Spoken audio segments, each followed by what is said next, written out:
cuidado intensivo de la Facultad de Medicina de la Universidad de Cartagena. Y como en todos estos martes del mes de mayo, agradecemos la gentil colaboración de la Unidad de Cuidado Intensivo del Instituto Nacional de Cancerología y en este caso, en el día de hoy, al doctor Aníbal Cortés, quien nos va a hablar sobre toxicidad por inmunoterapia, cuál es el enfoque del intensivista paso a paso. El doctor Cortés es intensivista de la Unidad de Cuidado Intensivo del Instituto Nacional de Cancerología y es especialista en medicina crítica, investigador y miembro investigador del Instituto Nacional de Cancerología, docente a su vez, docente investigador y miembro de la Asociación Colombiana de Medicina Crítica y Cuidado Intensivo. Doctor Cortés, muchísimas gracias y quedamos atentos a su exposición. Buenos días para todos. Agradeciendo primero la oportunidad de poder compartir con ustedes estos espacios académicos. Como ya en algún momento lo ha dicho el doctor Abel Espinosa, para nosotros es importante, puesto que estamos dejando una nueva arista en esto que es el cuidado intensivo oncológico, que a lo largo del tiempo, digamos que pobremente, al menos en nuestro país, ha sido estudiado y con muchas incógnitas que con relación a la charla que voy a brindar el día de hoy, esperemos vayamos ir resolviendo poco a poco. No tengo ningún conflicto de interés, la charla únicamente se hará con fines académicos y quise, hace 3, casi 4 años, que empecé en el curso este de cuidado intensivo oncológico y cuando empecé me veía enfrentado en ciertas circunstancias a preguntas en relación a los protocolos de manejo de los hematólogos, de los oncólogos con diferentes terapias, de cómo poder hacer en el tiempo eh, puntos de control para las revaloraciones del cuidado intensivo, para la toma de decisiones, para ver a quién trabajo y a quién definitivamente entra en la línea de paliativo. Entonces voy a ir llevando como una diferente línea de tiempo con las preguntas que en ese momento me iba haciendo y que les quiero compartir a continuación. El primer paso era cuál era la perspectiva de este intensivista en la admisión, una discusión que ya tuvieron con el doctor Abel en la primera sesión y se trae acá desglosar con esta gráfica que ustedes van a encontrar en todas las diapositivas un código QR para que puedan escanear los artículos que traigo a continuación. Y en esta, el doctor Elías Zuley, que es tal vez una de las personas referentes en cuidado intensivo oncológico de las que hemos escrito, nos trae cuál es la perspectiva del paciente críticamente enfermo que tiene cáncer. Pues si ustedes ven, traigo dos gráficas. La del lado izquierdo habla acerca de las diferentes modalidades de la admisión del paciente con cáncer en la unidad de cuidado intensivo y otra que son como unos key points importantes en función de la perspectiva y el manejo de este paciente hemato-oncológico.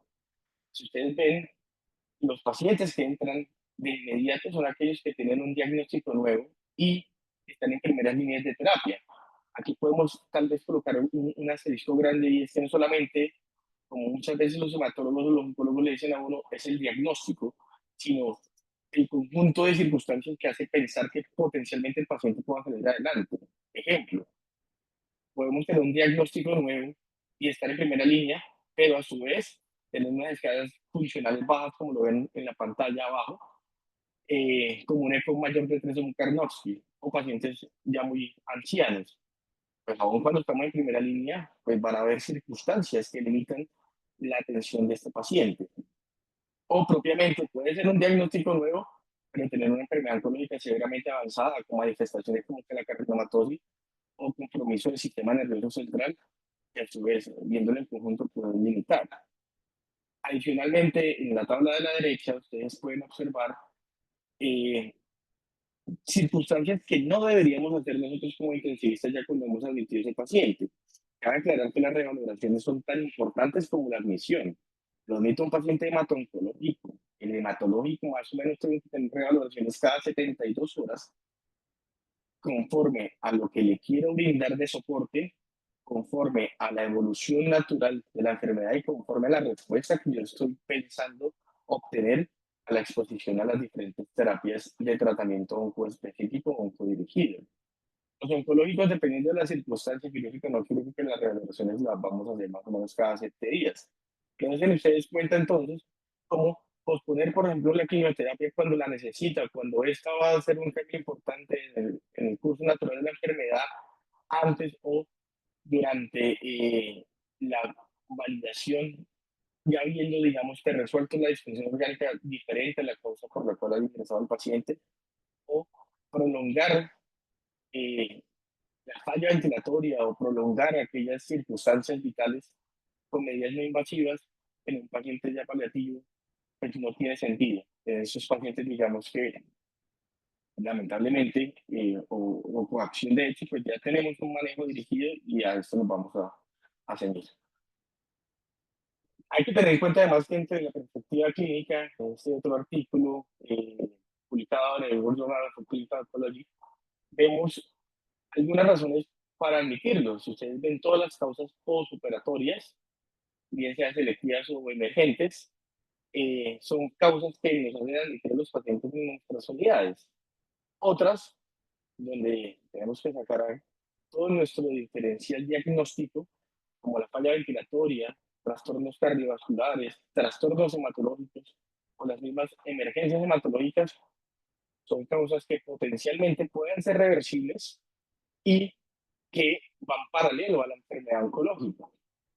El ejemplo más claro es el paciente que va en tercera línea de manejo hematológico por algún linfoma o por alguna leucemia, y nos desarrolla una neumonía en relación a la neutropenia febril. Y no obstante, sí puede ser una complicación relacionada con la terapia oncodirigida, tiene una causa infecciosa potencialmente reversible, que si tratamos a tiempo, pues puede eh, aumentar las posibilidades de recuperación hematológica. Entonces, ustedes cuentan entonces también en esta otra la misma publicación que les había citado antes del doctor Díaz como hasta el año 2015 en relación al porcentaje de supervivencia en la unidad de cuidado intensivo, al porcentaje de supervivencia hospitalaria que nosotros tenemos a veces, sacamos los pacientes y no vemos en la condición de declive funcional en los que puede salir con faltas grandes a lo largo del país de rehabilitación, cómo puede aumentar la mortalidad extra UCI en el ambiente hospitalario. Entonces debemos tener siempre en cuenta el paciente que tenemos y cómo lo vamos a entregar para la rehabilitación posterior. Claramente, después del año 2010 hasta el año 2015, digamos que los trastornos hematológicos y oncológicos y el mix de eso ha aumentado, puesto que tenemos más posibilidades de hacer un diagnóstico temprano y un tratamiento que aumente probabilidades de supervivencia. Y esto pues nos ha mostrado la evidencia comparativamente desde el año 85 hasta el año 2015, como es gráfico, ¿cierto? Aparece un aumento drástico en cuanto a la supervivencia y en cuanto a los manejos de cuidado intensivo. Previamente, pues era impensable meter un paciente oncológico en la unidad de cuidado intensivo, puesto que ya tenía una limitación propia en cuanto al pronóstico de la enfermedad. Esto con el tiempo ha ido cambiando. Y bien, si acá tenemos un corte al 2015, después del 2018, que es el tema que les vengo a hablar, pues va a ser mucho mayor. ¿Cuáles son los puntos de control de vida inmunoterapia? Entonces vamos a hacer un recorrido de aquellos que somos internistas y los que hemos rotado siempre por hematología y reumatología, de aquellos anticuerpos monoclonales y las nomenclaturas. Esta es la última nomenclatura publicada en el año 2022, en donde en dependencia a cómo va a ser el prefijo o el sufijo, ¿cierto? Del comportamiento de la molécula, vamos a entender cuál es la dependencia del cual proviene la molécula. Y es entonces como vamos a tener básicamente 4 targets principales, que son a febrero del 2024 los aprobados por la FDA como inhibidores de punto de control. Haciendo aquí un paréntesis, los inhibidores de punto de control son muy importantes porque con esto ganan el premio Nobel de Medicina desde el año 2018.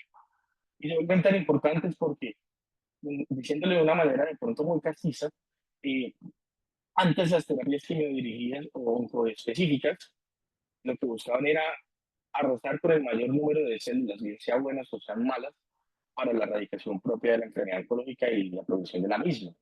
Con los puntos de control, como lo vamos a ver a continuación, lo que hace es tratar de generar un complejo antígeno-anticuerpo para marcar específicamente las células que tengan alteraciones propias en el ciclo celular en diferentes etapas y que al ser marcadas sea más fácil que las terapias coadyuvantes puedan eliminar con un mínimo riesgo esas células potencialmente oncogénicas.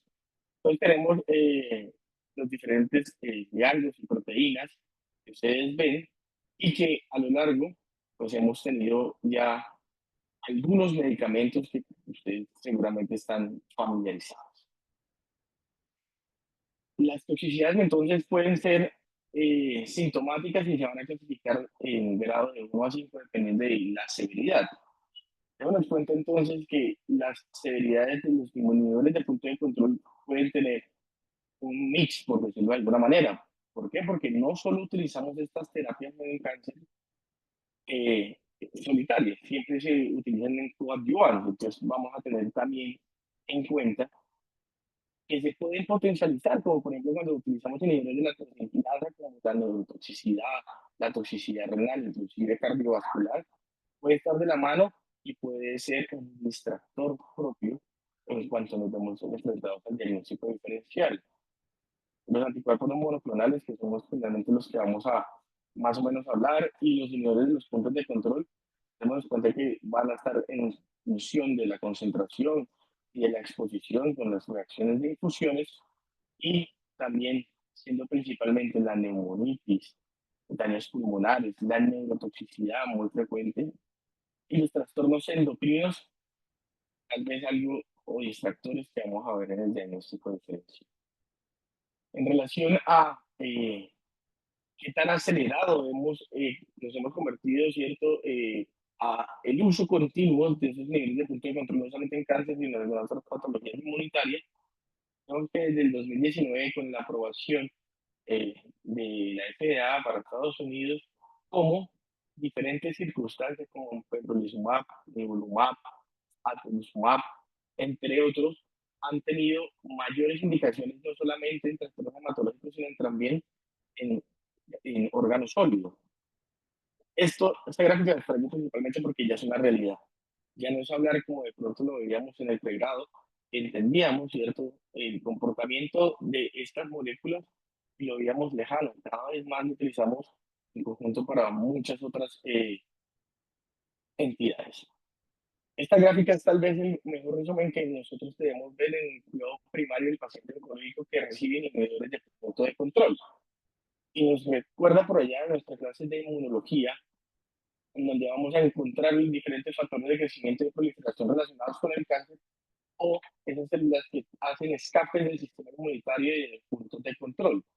Vemos entonces cómo el comportamiento de la célula dendrítica con diferentes clusters de differentiation y los complejos mayores de compatibilidad en lo que les mencionaba, el antígeno-anticuerpo, van a tener un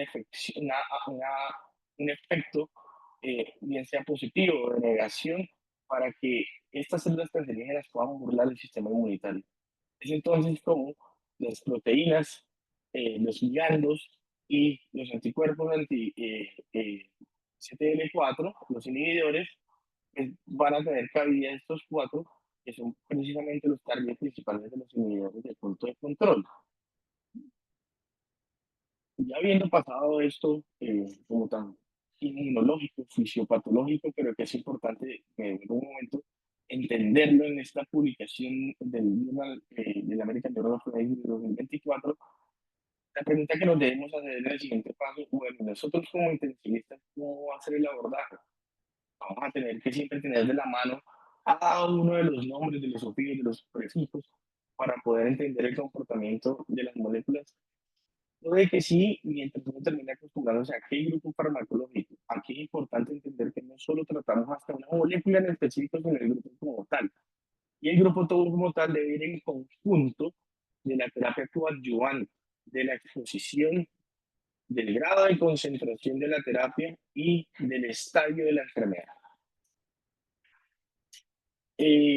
Las guías son importantes, ¿cierto? Porque en muchas ocasiones cuando uno no suele manejar el tema, la guía, como su nombre lo indica, le guía a uno el paso a paso de cómo debemos actuar. Entonces, en las publicaciones del 2021 y del 2022 para la ACU, para la ESMO, respectivamente América y Europa, pues nos van a hacer diferentes puntos de control que como intensivistas debemos monitorizar y debemos tener en cuenta para el diagnóstico.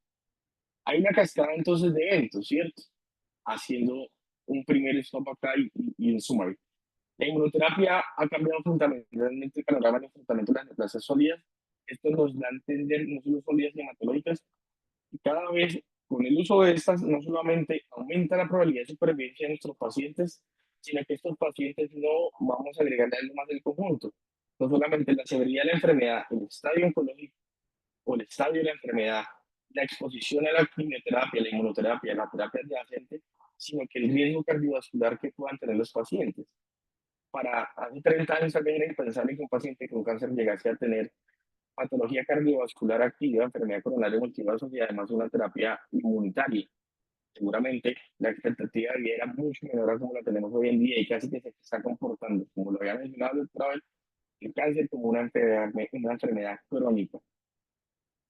Adicionalmente, pues los niveles del punto de control, como los he mencionado, pues van a tener diferentes actividades dependiendo de cuál yo quiera actuar. Más recientemente, pues claramente, como les mencionaba, vamos a tener la combinación donde nos toca ver predominantemente cuál va a estar más inclinado hacia la balanza. Los efectos secundarios pues, van a afectar tanto el sistema como el órgano en específico en el mismo comportamiento en algunas circunstancias puede ser incierto. Esta otra gráfica presentada en esta publicación de Prensa Cáncer de el 2023, vamos a ver cómo la toxicidad desde el punto de vista de los niveles de punto de control la podemos diferenciar en grupos, siendo entonces para los bloqueadores del PD1 más frecuentes los trastornos endocrinos y cardiovasculares, y la combinación entre estos bloqueadores y los CTL4, cómo son más relacionados a las mucosas y al epitelio. Volvamos al mismo punto. ¿Cómo lo vamos a enfocar desde el punto de vista del intensivista?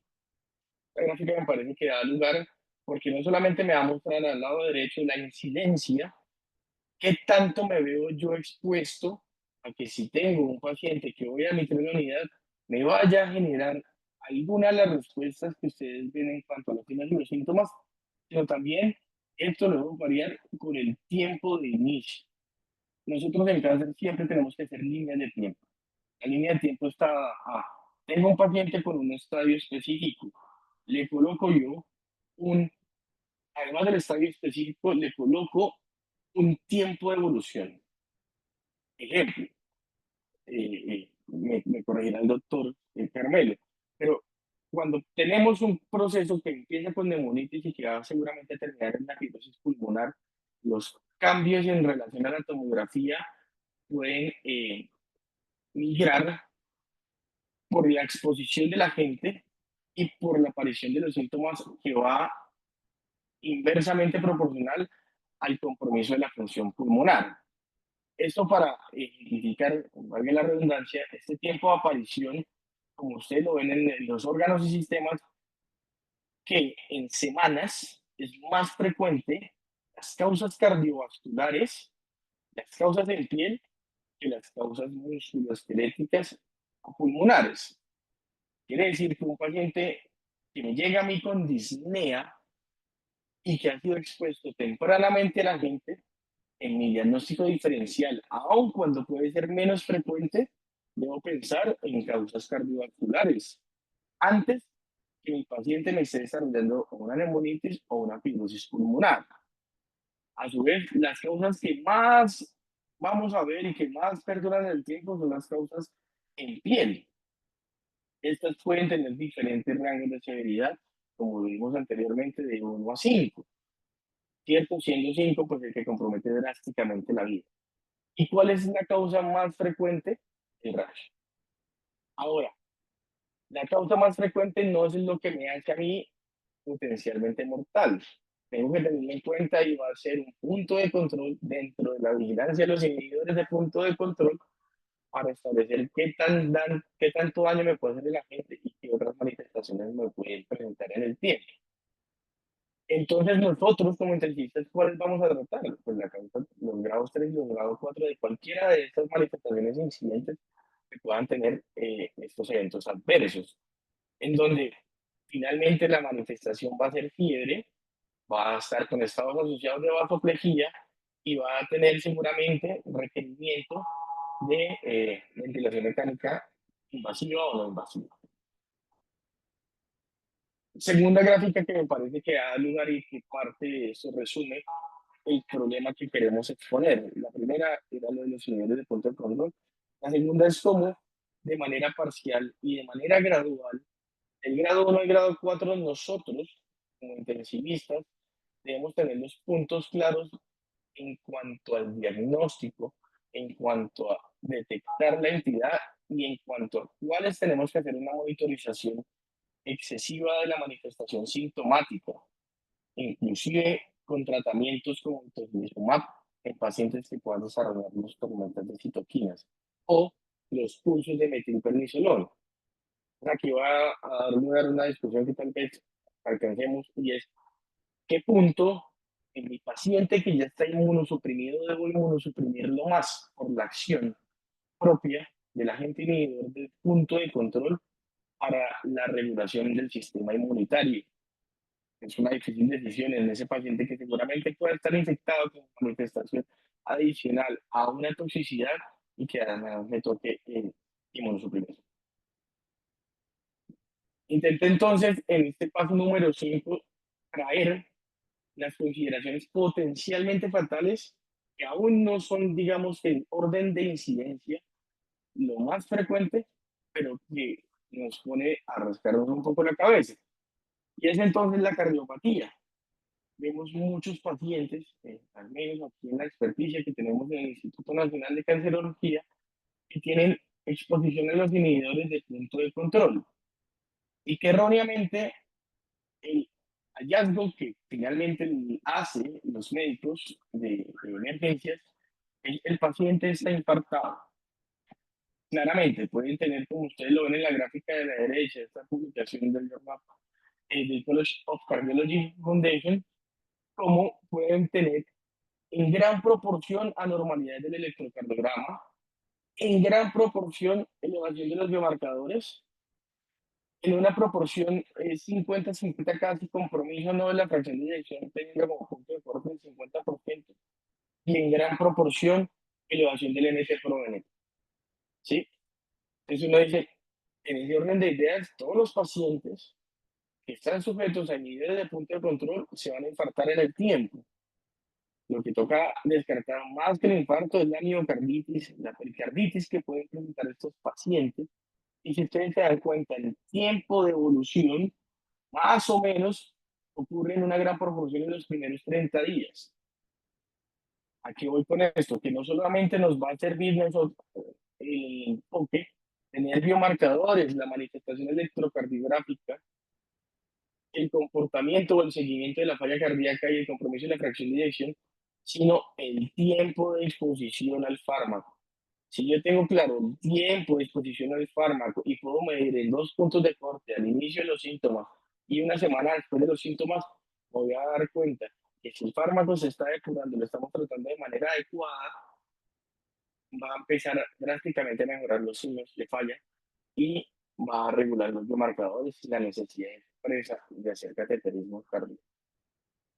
Ahora, hay una gran proporción también en donde por estrés, casi siempre tipo 2 o TAC-oxide, los pacientes nos pueden generar bajo gasto o esta condición por la supresión inmunológica nos puede llevar a estados de bajo gasto relacionados con la enfermedad infecciosa y que hagan esta manifestación cardiovascular. Por eso es importante el diagnóstico diferencial.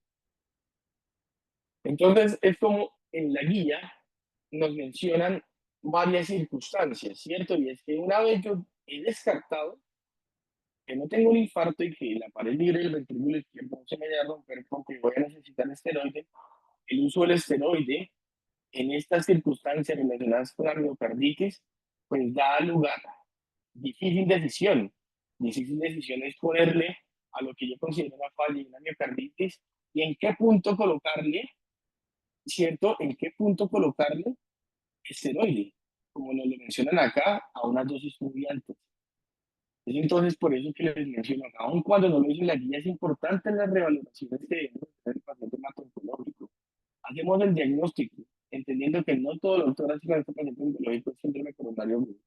Hacemos el diagnóstico de la miocarditis, avalado por dos otras complementaciones en cuanto a los exámenes.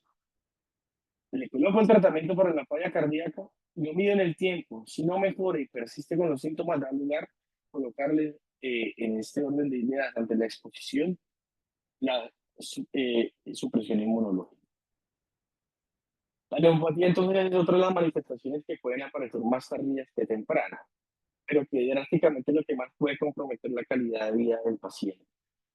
¿Qué es lo que nos vamos a encontrar? Si ustedes ven aquí en este punto de corte, tratan de parear los grados de severidad con tres autores o tres publicaciones en donde drásticamente todas tienen manifestaciones radiológicas y funcionales diferentes, siendo tal vez la más frecuente que se repite la neumonitis de organización, neumonía de organización, neumonía de organización criptogénica como manifestación.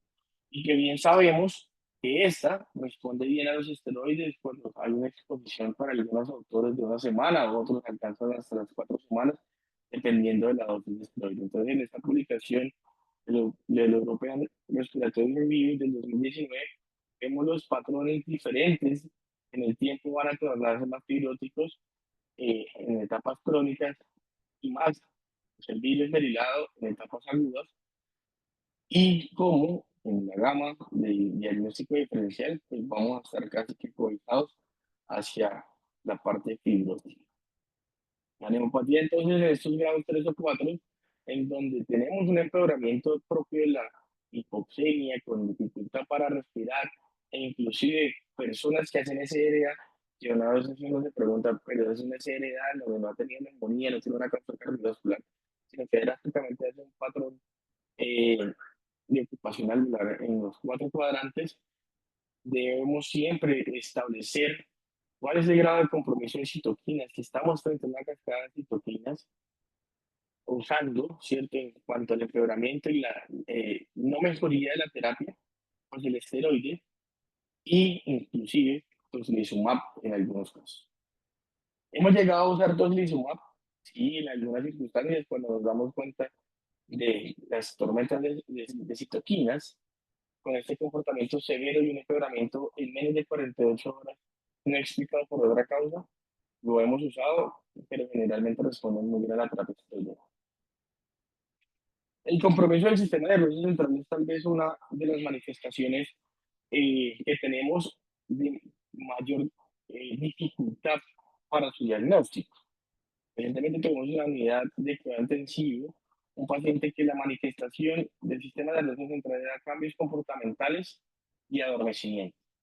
No tenía más nada, pembrolizumab se le colocó, 2 semanas después el paciente comienza a presentar esto y le encontramos además que presentaba episodios intermitentes de anisocoria y algo de debilidad muscular que no comprometía como tal la placa neuromuscular. Hacemos una función lumbar que es normal, descartamos infección y nos hemos enfrentado hacia el tiempo de exposición del medicamento y la aparición sintomática de una manifestación de eventos relacionados con la monoterapia sistema nervioso central.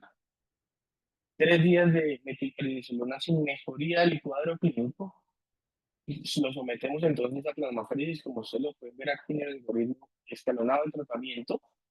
Eh, Previamente habíamos encontrado en imágenes la resonancia magnética cerebral, algo de edema cerebral aceleración frontal que potencialmente puede explicar los síntomas de desorientación, que después de la tercera sesión de plasmaféresis drásticamente mejora el estado de conciencia, mejora la credibilidad y mejora comparativamente en el tiempo, a un plazo de una semana de exposición de la plasmaféresis, son los síntomas referidos del paciente.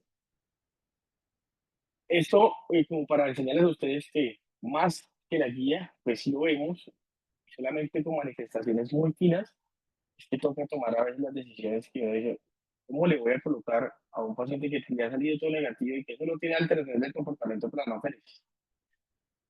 En el entendimiento propio de la enfermedad, pues finalmente fue lo que nos llevó al desenlace del caso. La neuropatía, generalmente lo que vamos a encontrar en grados más severos es compromiso motor periférico, con aumento de la creatina quinasa, y esta generalmente, pues el tratamiento va a estar en relación a la descontinuación de la terapia de inhibidores de punto de control, le podemos colocar mantenimiento con esteroides. Y si eso no mejora, ya nunca hemos llegado a este punto, pero pues colocación de inmunoglobulina eh, de 3 a 5 días, o inclusive plasmaféresis. La nefropatía es otra de las cosas que puede ser frecuente, sin embargo, sumamente complicada de diagnosticar. Cuando un paciente nos hace nefropatía en etapas agudas, debe descartar es una causa obstructiva en un paciente que pueda no tener carcinomatosis peritoneal y que me esté generando una falla renal postrenal. Es una causa de deshidratación, puesto que estos pacientes en ocasiones, después de la exposición a quimioterapia, requieren de altas dosis de cristaloides para la regulación del volumen extravascular. Es una causa isquémica en donde mi paciente me generó un bajo gasto en relación a la quimioterapia y me está haciendo bajo gasto renal y por consiguiente falla renal. Es una causa por lisis tumoral en relación al acúmulo del ácido úrico y de los cristales propios de los uratos que me está llevando a la falla renal. Entonces no es fácil en muchas circunstancias poder asumir y establecer los niveles de punto de control me tengan una incidencia muy relacionada a la nefropatía, difícil de diagnosticar y muchas veces tiene un comportamiento mixto. Sin embargo, como ustedes pueden ver, en los factores de riesgo de estos pacientes que nos pueden presentar lesión renal aguda, ¿cierto? Tenemos aquí en la gráfica A cuáles en relación a los OR, en combinación, por ejemplo, el nivolumab con los AINES, con los antibióticos, que esas veces cosas que no asumimos, es que le ponemos la terapia inmunológica y adicionalmente le colocamos una serie de medicamentos que en el tiempo nos van a afectar los riñón. Algunos otros como causas no eh, cambiables como el género, la edad, ¿cierto? Pues van a aumentar los otros rating en relación a qué pacientes potencialmente son o no son recuperables y principalmente que tengo una falla en un paciente que previamente haya recuperado la función, no solamente va a aumentar el riesgo de mortalidad, sino que es un paciente pobremente recuperado. Entonces, en la nefropatía, como ustedes lo ven, la mayoría de ellos pues, van a terminar con el requerimiento del reemplazo renal. Ustedes ven en el grado 3 e inclusive en el grado 2, pues son recomendaciones en donde pudiésemos utilizar esteroides. Pero vuelve el mismo punto. Tenemos 48 a 52 horas en determinar si mi paciente realmente me está haciendo una supresión inmunológica o un evento adverso inmunológico relacionado con las unidades de punto de control, en ponerle un esteroide. Muchas veces en este tiempo es muy corto para poder ver si es por la causa directa o si es por otra. Terminamos en reemplazo renal en la mayoría de las circunstancias, que es finalmente el que da cabida a la resolución de la mayor parte de los problemas que previamente he expuesto. Pero tengan en cuenta, siempre que vayan a ustedes a tomar la decisión de someter a un paciente a un procedimiento invasivo, recuerden el pronóstico global del paciente que hablamos al inicio de la exposición, en el conjunto de las circunstancias, no solamente la enfermedad oncológica, sino la funcionalidad, el declive funcional del paciente y la severidad propia de la enfermedad actual. Los niveles de punto de control entonces se han visto fuertemente asociados a la enfermedad glomerular. Tienen comportamientos similares a las vasculitis postcomunes, puede tener comportamientos entre el síndrome nefrítico nefrótico e inclusive las policitopatías. Llegar a este punto es muy complicado porque vamos a necesitar siempre una biopsias que en muchas circunstancias, en muchos lugares de Colombia, pues están limitadas para la toma.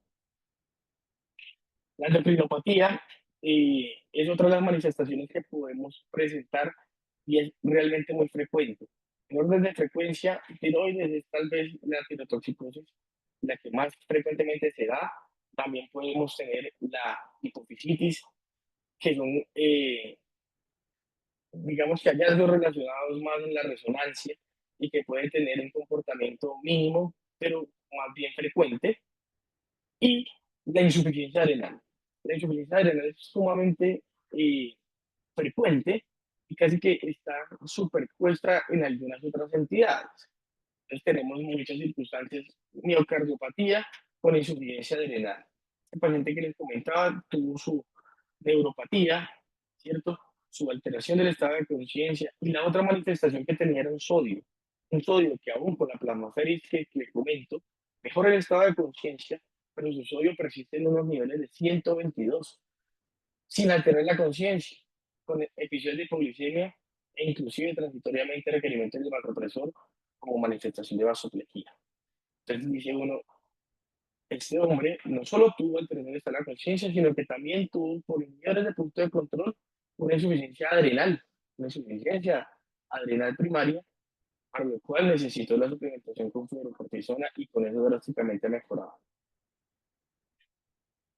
En algunos casos menos frecuentes, pues podemos ver que la expresión del PD1 de esta molécula regulatoria de los linfocitos T puede generar circunstancias relacionadas con la diabetes o inclusive comportarse como una diabetes autoinmune con fluctuaciones importantes de la glucosa. Es muy raro, realmente en lo que llevamos aquí de experiencia no hemos visto este comportamiento, pero pues da lugar a traer lo que está escrito en la literatura. La piel, como se les mencionaba, en función inclusive del tiempo de inicio en semanas, es tal vez la manifestación más frecuente que puede ser y puede llevar a estados muy deleterios, pero que potencialmente responden muy bien al esteroide. El esteroide se maneja tanto tópico como sistémico. Y si ustedes ven en función de las semanas, vamos a tener un rash psoriasiforme, vamos a tener un rash maculopapular con manifestaciones sistémicas dadas por el prurito y la más frecuente que es la erupción liquenoide. Digo la más frecuente porque aquí es donde nos hace doler la cabeza. ¿Es una manifestación sistémica o es una manifestación únicamente relacionada con la piel? Y es donde debemos hacer el diagnóstico diferencial, que no solamente estemos viendo una alteración ahí de la piel y que se nos esté pasando otras alteraciones sistémicas y metabólicas. Como lo ven, inicie potencialmente los esteroides, manejo sintomático, emolientes tópicos y evalúen el tiempo. Más o menos hasta 4 semanas podemos ver los resultados de la terapia combinada sistémica y tópica de estos grados de severidad. ¿Cuál es el riesgo principal de los grados 4? Los grados 4 pueden presentar episodios prácticos de vasoplejía, pueden hacer sobreantígeno, pueden hacer infecciones severas o gran positivos, inclusive episodios que pueden llegar hasta la fascitis. Este entonces es donde nos vemos enfrentados a los dilemas en la toma de decisiones. Necesito inmunosuprimirlo, pero tengo una infección por superantígeno. Si le voy a colocar inmunosupresión, puedo llevar a los estados de peor comportamiento infeccioso. Nos toca determinar muy bien, una vez tengamos el control de la infección, el inicio de la terapia sistémica. La patopatía tampoco es tan frecuente, generalmente está relacionada con los CTL4, los anticuerpos, con las combinaciones con PDL1. También lo mismo, en los mejores casos van a estar en relación a la terapia sustitutiva con esteroides. Sin embargo, hay una proporción en donde podemos ver que estos pacientes se comporten como hepatitis subagudas o con congruentes necróticos hepáticos de muy mal pronóstico que limita posteriores terapias y que aumentan drásticamente la mortalidad.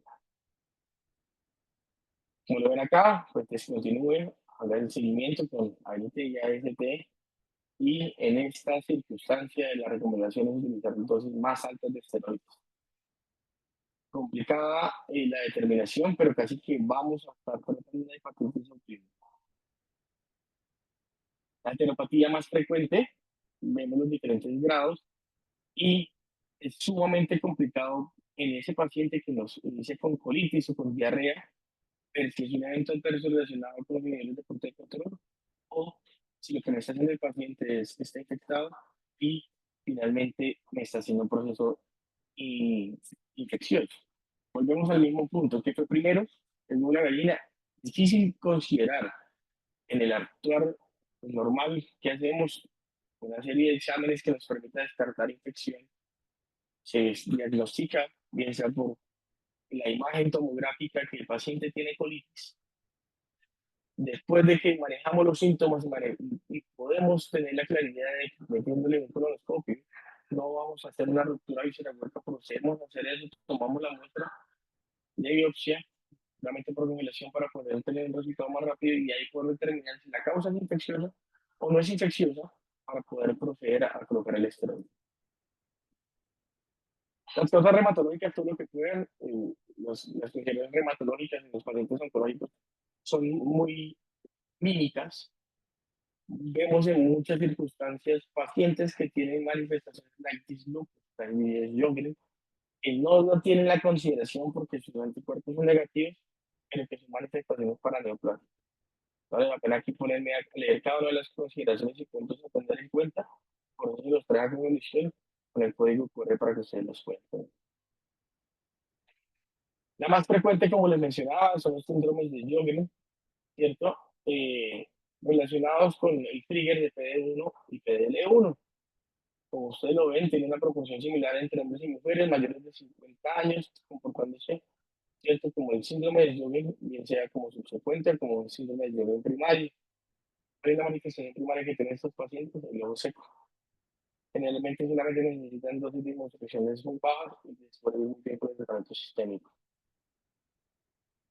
Ya para terminar, las manifestaciones hematológicas, como ustedes lo ven aquí, las toxicidades sumamente complicadas, porque yo que quiero, con una terapia combinada de inhibidores de punto de control, de inhibidores de la tirosinquinasa, entre otros, yo que quiero hacer un barrido celular, bueno, menos en el caso de los hematológicos, y estos barridos no se hayan estado de neutropenia, de anemia, de pancitopenia en general. El punto no es el efecto que yo voy a tener más o menos a la semana de haber expuesto a mi paciente, sino esos pacientes que en el tiempo, con estos ajustes combinados, los efectos combinados, van a persistir con la pancitopenia. Y ahí es donde vienen los dolores de cabeza. Ya mi paciente tiene más de 15 días con la exposición al agente de quimioterapia. 15 días después tendría que empezar a ya haber superado el nadir inmunológico y haber empezado la recuperación inmunitaria. El paciente continúa después de 15 días, 20 días, 30 días con pancitopenia. ¿Será que sigue siendo una manifestación sistémica de la terapia? ¿Será que una tercera tasa de filtración? ¿Será que en ese estado de inmunosupresión el paciente ha adquirido una oportunista que entre médula y lo que tenga es un freno medular?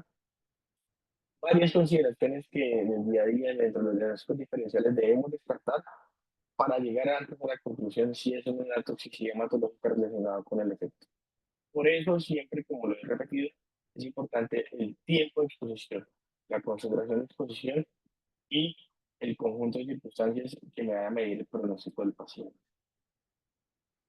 En este caso, trae este ejemplo, por ejemplo, de un paciente que fue expuesto con pembrolizumab, seguramente para linfoma no Hodgkin, y comparativamente en 3 segmentos le colocan dexametasona, le colocan hemoglobina G y le colocan el trombopac, siendo refractario casi 20 días, los primeros 20 días al manejo y solamente con el trombopac, que es una causa, es un medicamento que no solemos utilizar en la refractoriedad en tratamientos por niveles de punto de control, pero fue la única manera de lograr una estabilización de plaquetas por encima de 200.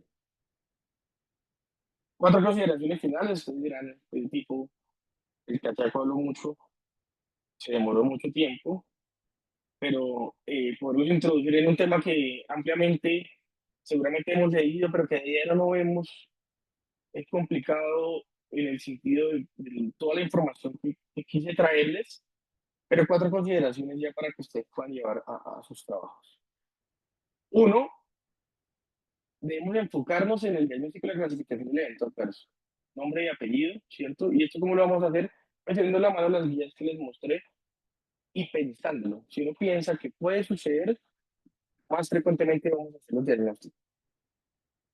Es importante, en la entrevista que llevamos dentro, y es descartar todos los diagnósticos diferenciales de los estados de inmunosupresión, del tiempo de evolución, de infecciones oportunistas y el grado de supresión que puede conllevarme la terapia coadyuvante para el entendimiento si está relacionado con el nivel de punto de control o si definitivamente no vamos a necesitar más inmunosupresión a un paciente que seguramente pueda estar infectado. Seleccionar estrategias de inmunosupresión. Recuerda que de los grados 2 en adelante se utilizan esteroides sistémicos y que los esteroides sistémicos, comparativamente, el mejor ejemplo que les puedo dar no es como en reumatología, que utilizamos a dosis bajas de 0,5, sino a dosis muy altas, de 1 a 2 miligramos, teniendo en cuenta también los otros puntos como la plasmaferesis, inclusive la inmunoglobulina IB, como parte del el tratamiento de regresión ante los niveles de punto de control. El manejo es multidisciplinario. Debemos estar siempre de la mano del oncólogo, del hematólogo, del nefrólogo, del reumatólogo para la toma de decisiones, para la toma de biopsias, para los procedimientos invasivos. Y cada 72 horas, usted, cuando se vea expuesto a estos inhibidores de punto de control, a esos eventos adversos, trate de tomar su arsenal de laboratorios para ver si mi terapia de inmunosupresión está funcionando o no. En el caso del paciente que les he venido comentando, no es posible un punto con un biomarcador, salvo el examen físico, en donde vemos una franca mejoría de cada una de las consideraciones con las cuales el paciente ingresó. Haciendo más, les agradezco la atención y damos lugar pues a